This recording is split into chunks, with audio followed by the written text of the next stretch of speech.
Oommen Chandy check കൊടുക്കുന്നത് എൻ്റെ സാന്നിധ്യത്തിൽ ചെക്ക് ആദ്യത്തെ ആൾക്കാരെ കൊടുത്തിട്ട് ഭൂമി മേടിക്കുന്നതിൻ്റെ തെളിവുണ്ടല്ലോ പത്രത്തിൽ. ഇത് വലിയൊരു വാർത്തയായിരുന്നു. അതുകൊണ്ടാണ് ഞാൻ 2014 ജയിക്കാൻ കൂടി സാധിച്ചത് പറയാം ആ ഭാഗത്തൊക്കെ. കാരണം ആൾക്കാർ വിചാരിച്ചത് ഇത്ര കഷ്ടം അനുഭവിച്ച ശേഷം 40 വർഷം താമസിച്ച ശേഷം സംഭവിച്ചില്ലേ പറഞ്ഞ വലിയൊരു വിജയമായി. അതിനെ കെട്ടുമ്പോൾ BJPയുടെ ഭരണമായിരുന്നു. പക്ഷെ അവരെല്ലാം ആരംഭിച്ചത്.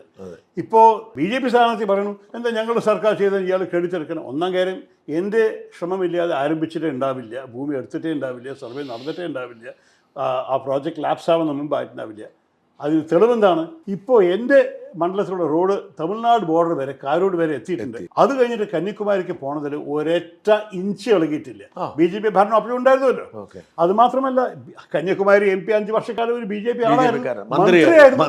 ഈ ഒരേ മന്ത്രാലയത്തിൽ ഹൈവേ മന്ത്രാലയത്തിൽ മിനിസ്റ്റർ ഓഫ് സ്റ്റേറ്റ് ആയിരുന്നു. അപ്പോൾ അതിലേക്ക് ചെയ്യാൻ സാധിക്കാത്തത് ഞാൻ ഇവിടെ ചെയ്തതിന് എനിക്കൊരു ക്രെഡിറ്റ് കിട്ടണമെന്നാണ് ഞാൻ അഭിമാനത്തോട് ചൂണ്ടിക്കാണ്. അതൊന്ന്.